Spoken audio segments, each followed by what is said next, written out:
On behalf of the EFDD, I now give the floor to Mr. Farage. Thank you, and good morning, everybody.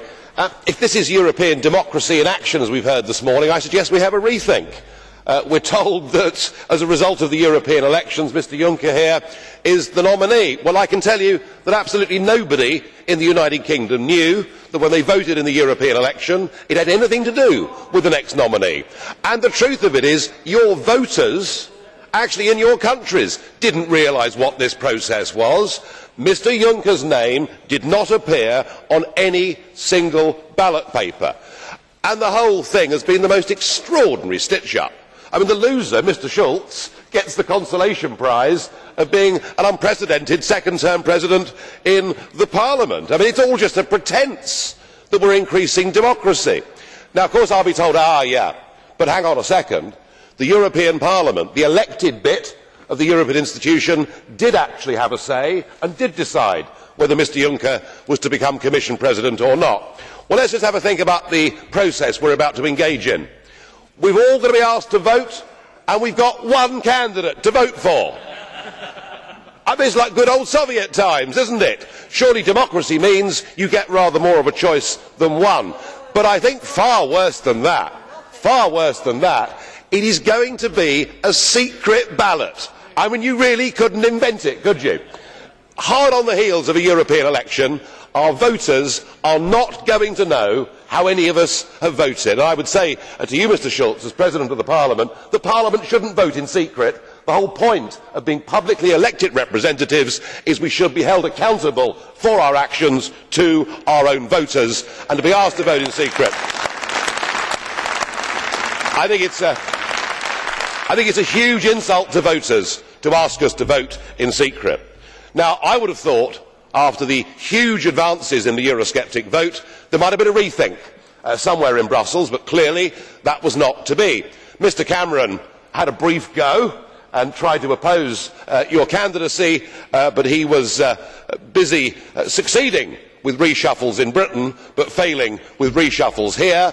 And Mrs Merkel, of course, crushed him, because what the German Chancellor says goes in the modern Europe. So what of our nominee?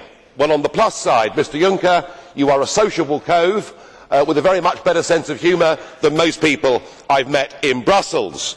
And there's no question that you are a political operator, and you've even managed to, over the last couple of weeks, as you've gone round the political groups, change the mood music a bit. You've said that you don't believe in the United States of Europe. You don't believe in a common European identity. But I have to say, I didn't believe a word of it.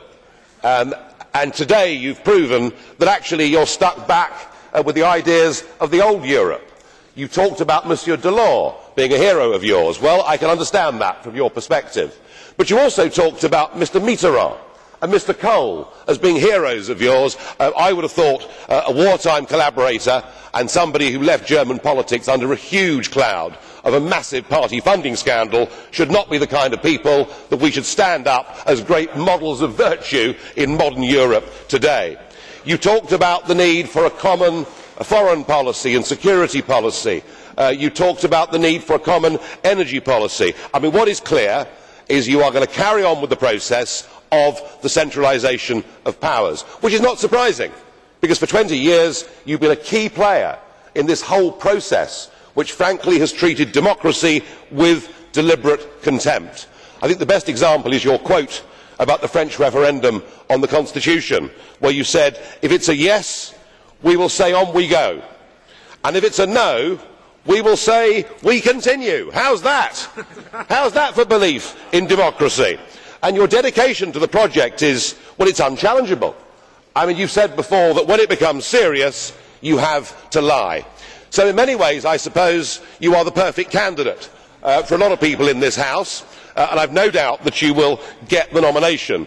But we are being asked to vote for the ultimate Brussels insider, somebody who has always operated with dark backroom deals and stitch-ups, and I have to say that our group overwhelmingly will vote no. We don't want business as usual, we want real change. And you said at the end of your speech, this is not the time for a revolution. I put it to you, there's already been a revolution, there's effectively been a coup d'etat on nation state democracies without people realising what was being done to them. And these elections, the Eurosceptics may not yet have a majority in this House, but please do not think we are over, because the vast majority of European people do not want a European state, do not want a European Commission to be the executive, do not want that flag and do not want that anthem. So you will get elected and will enjoy doing battle over the course of the next year or two.